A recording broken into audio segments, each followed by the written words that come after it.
got so motherfucking design on right now. Bring it down, bring it down, bring it down. I got 3 old guys, Pada video ini, saya akan memaparkan beberapa poin mengenai bisnis global.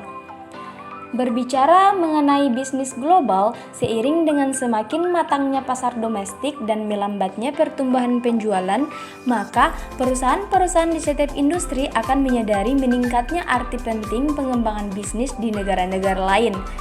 Selain perluasan pasar, penyebaran produk, meningkatkan citra perusahaan dengan merek yang dikenal di pasar global, juga meningkatkan omset perusahaan. Nah, pada poin pertama, apa itu bisnis global?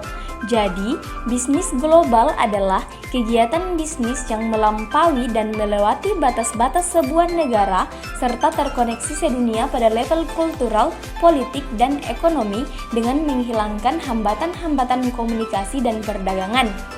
Bisnis internasional membuat perekonomian dunia menjadi sistem tunggal yang saling bergantung satu dengan yang lainnya. Ada beberapa karakteristik bisnis global, yaitu yang pertama, bisnis dilakukan oleh penduduk suatu negara dengan penduduk negara lain atas dasar kesepakatan bersama. Kedua, pembeli dan penjual terpisah atas batas-batas negara. Ketiga, barang harus dikirim atau diangkut dari suatu negara ke negara lainnya harus mengikuti dan memenuhi persyaratan peraturan pabean yang berlaku di masing-masing negara. Keempat, bisnis terjadi karena ada perbedaan keunggulan-keunggulan, baik itu keunggulan absolut, keunggulan komparatif, dan keunggulan bersaing nasional. Dan yang kelima, antara negara yang satu dengan negara lainnya terdapat perbedaan dalam bahasa, mata uang, hukum, dan lain-lain. Poin selanjutnya yaitu faktor pendorong bisnis global.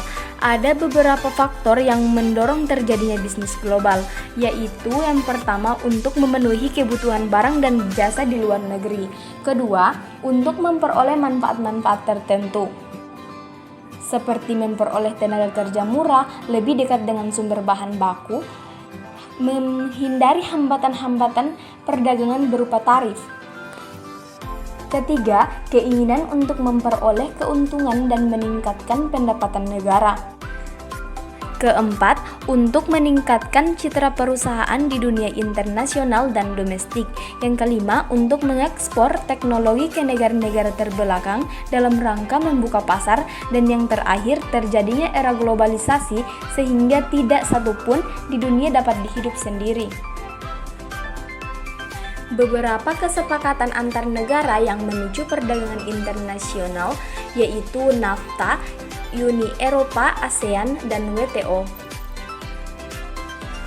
Ekonomi dunia berputar di 3 pasar, yaitu Amerika Utara, Eropa, dan Asia Pasifik. Poin selanjutnya yaitu keunggulan bersaing. Terjadinya bisnis internasional disebabkan oleh keunggulan bersaing, yaitu pertama keunggulan absolut. Keunggulan absolut yaitu apabila suatu negara dapat memproduksi suatu barang dengan harga yang jauh lebih murah atau kualitas yang lebih tinggi bila dibandingkan dengan negara lain.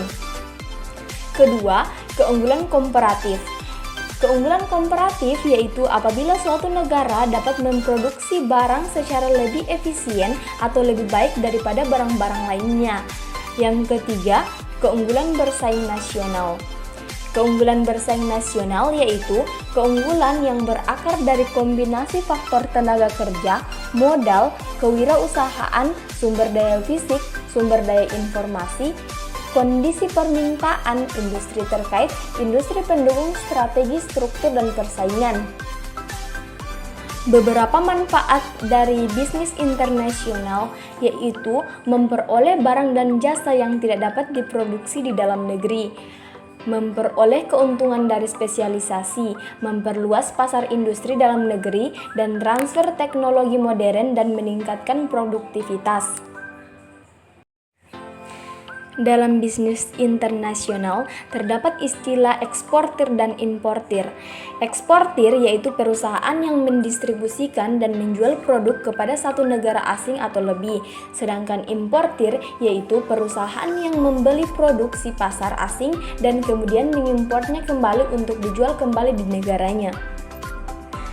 Selanjutnya, di dalam bisnis internasional juga terdapat istilah neraca perdagangan, di mana neraca perdagangan adalah total nilai ekonomi suatu negara dari semua produk yang diimportnya dikurangi total nilai ekonomi dari semua produk yang diekspornya. Bila hasilnya negatif, negara tersebut mengalami defisit, dan bila narasinya positif, maka negara tersebut mengalami surplus nilai perdagangan internasionalnya.